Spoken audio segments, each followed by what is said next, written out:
Hello friends, నేను మీ బాంబే భారతక్కను.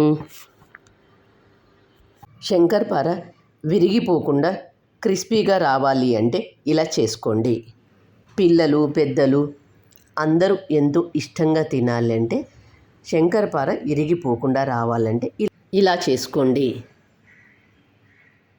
వీటిని ప్రయాణాలు చేసేటప్పుడు కానీ లేదా సాయంకాలం పూట ఏదైనా తినాలనిపించినప్పుడు వీటిని తీసుకుంటే బాగుంటుంది. ఒకసారి చేసి పెట్టుకుంటే 20 రోజులైనా నిల్వ ఉంటాయి. నన్ను నమ్మి ఒక్కసారి ట్రై చేయండి, ఎంత బాగా వచ్చాయో మీరే చెప్తారు. వీడియో 1-2 సార్లు చూసి వ్యూస్ కోసం కాదు, ముఖ్యంగా మీకు రావాలి అంటే మీకు కూడా శంకర్పాలి క్రిస్పీగా రావాలి. నో ఫెయిల్ రెసిపీ, ఎవరైనా ఈజీగా చేయగలిగిన రెసిపీ. మైదా 5 కప్స్, పాలు 1 కప్, నెయ్యి 1 కప్, షుగర్ 1 కప్. ఒక గిన్నెలోకి పాలు తీసుకొని కాచి చల్లార్చిన పాలు 1 కప్పు, పాలు పోసుకున్న గిన్నెలోకి 1 కప్పు నెయ్యి వేసుకోండి. ఏ కప్పుతో అయితే పాలు నెయ్యి తీసుకున్నామో అదే కప్పుతో చక్కెర కూడా 1 కప్పు వేసుకొని గ్యాస్ ఆన్ చేసుకొని మనం కలిపి ఉంచుకున్న దాన్ని గ్యాస్ మీద పెట్టండి.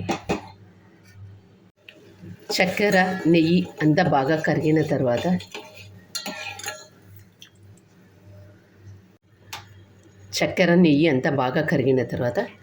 గ్యాస్ ఆఫ్ చేసుకోండి. పూర్తిగా చల్లారిన తర్వాత మాత్రమే మైదా పిండి వేసి కలుపుకోవాలి.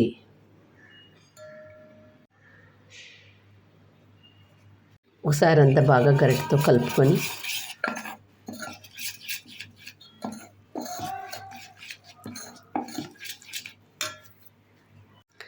మైదా పిండి 5 కప్పుల వరకు పట్టింది, ఒక్కొక్కసారి 6 కూడా పట్టొచ్చు. ఇలా కలుపుకున్న దీన్ని ఒక ప్లేట్లోకి తీసుకొని పిండినంతా ఒకసారి బాగా కలుపుకొని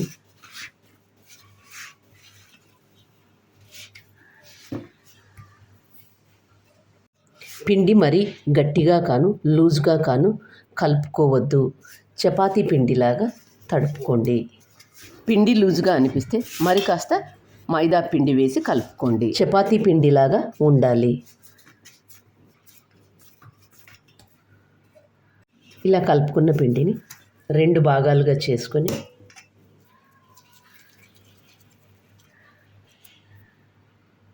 ఒక పిండి ముద్దను తీసుకొని దీంతో నెమ్మదిగా చేసుకోండి.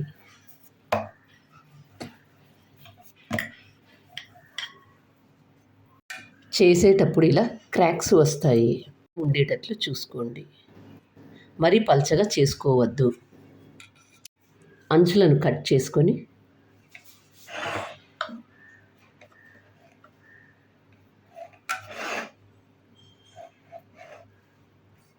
కట్ చేసిన అంచులనన్నిటినీ తీసుకొని మళ్ళీ చేసుకోండి, వేస్ట్ కాకుండా.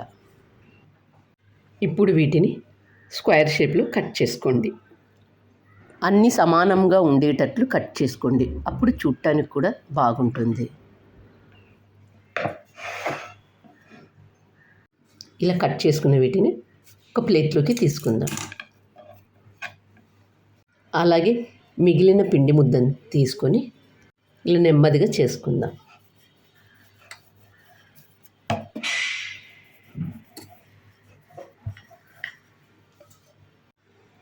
అంచులను కట్ చేసుకొని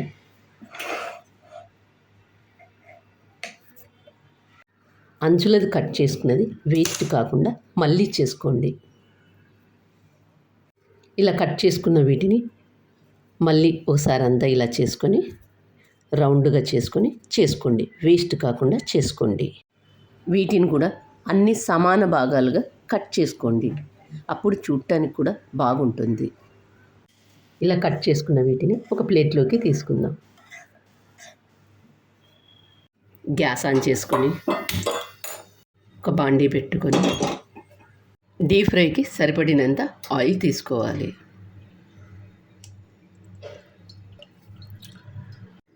ఆయిల్ బాగా వేడైన తర్వాత ముందుగా మనం కట్ చేసుకున్న వీటిని కొద్ది కొద్దిగా వేసి కాల్చుకోండి.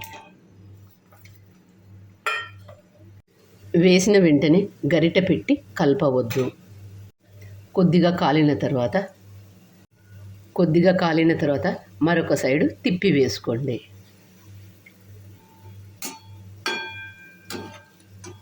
అన్నీ సమానంగా కట్ చేసుకోవడం వల్ల చూడటానికి కూడా చూడండి ఎంత బాగున్నాయో.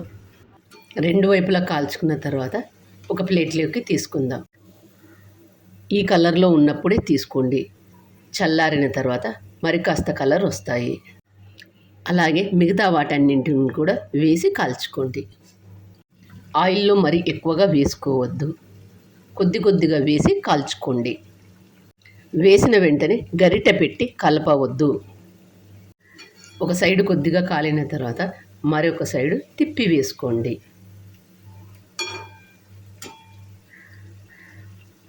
రెండు వైపులా కాల్చుకున్న వీటిని ఒక ప్లేట్లోకి తీసుకుందాం. ఇవి తీసేటప్పుడు మెత్తగా అనిపిస్తాయి, చల్లారిన తర్వాత క్రిస్పీగా ఉంటాయి. వీటిని ఈ కలర్లో ఉన్నప్పుడే తీసుకోండి. చల్లారిన తర్వాత మరి కాస్త కలర్ వస్తాయి.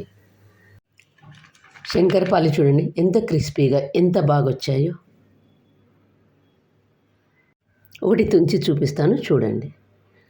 ఎంత క్రిస్పీగా ఎంత లేయర్స్ ఎంత బాగా వచ్చాయో చూడండి. ఇలా రావాలి అంటే నేను చెప్పిన కొలతల ప్రకారం చేసుకోండి, మీకు కూడా అలాగే వస్తాయి. నా ఛానల్లో టీ టైమ్ స్నాక్స్గా చేసుకునేవి చాలా ఉన్నాయి. కింద లింక్ ఇస్తాను, చూసి చేసుకోండి. నా ఛానల్ కొత్తగా చూసేవాళ్ళు సబ్స్క్రైబ్ చేసుకోండి. ఈ శంకరపాలిని మీరు కూడా తప్పక ట్రై చేయండి. మరి మీకు ఎలా వచ్చాయో నాకు కామెంట్ చేసి చెప్పండి. మరొక కొత్త రెసిపీతో మీ ముందుకు వస్తాను. Thank you for watching.